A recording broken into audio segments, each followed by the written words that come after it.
নেবু একবাৰ খালি কোনো মত লাগলো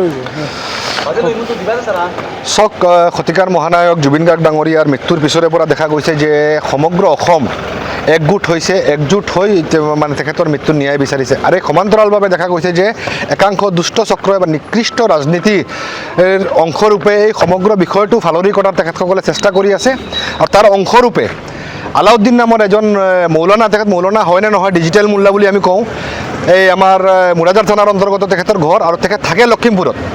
এই লখিমপুৰত থকাৰ পাছত তেখেতক আমাৰ পূৰ্ণ ধাৰণা যে তেখেতে এটা বক্তব্য জাৰি কৰিছে, যিটো বক্তব্যত দেখা গৈছে যে হিন্দু ভাইসকলে দেৱালী বৰ্জন কৰাৰ তেখেতে আহ্বান জনাইছে।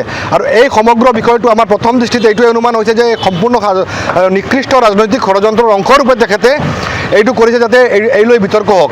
আপোনালোকে ইতিমধ্যে গম পায় যে যোৱা কিছুদিন আগত গোৱালপাৰাত মইনুল হক নামৰ এগৰাকী ব্যক্তিয়ে এই ধৰণৰ মানে বিতৰ্কিত মন্তব্য কৰিছে। আৰু আমি জানিব পৰা মতে সেই মইনুল হকো এটা বিশেষ ৰাজনৈতিক দলৰ মানে প্ৰভাৱিত আছিল। আৰু এই আলাউদ্দিন নামৰ যিগৰাকী মৌলানাই শেহতীয়াভাৱে বিতৰ্কিত মন্তব্য কৰিছে, তেখেতৰ পৰিয়ালো অসম গণ পৰিষদৰ লগত তেখেতৰ পৰিয়াল জড়িত হৈ আছে। গতিকে আমাৰ পূৰ্ণ সম্ভাৱনা আছে যে শাসকীয় দলে এই এই আলাউদ্দিনক ব্যৱহাৰ কৰিছে আৰু এই ব্যৱহাৰ কৰি যাতে ইচ্ছাকৃতভাৱে এক বিতৰ্কৰ সৃষ্টি হওক।